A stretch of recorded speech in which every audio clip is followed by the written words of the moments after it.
Hey guys, and welcome back to this channel. In this video I'll be showing you guys how you can make like a sketch easily with AI. So download this app, it's called Voila.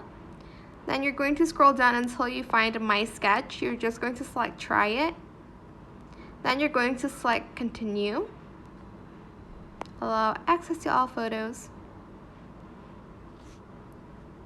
I'll just select this one. Just gotta wait.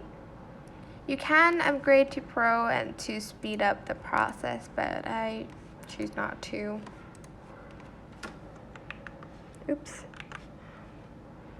And that is it. You can then save it. You can also use like pencil multiple, portrait multiple as well, but those are pro features, sorry.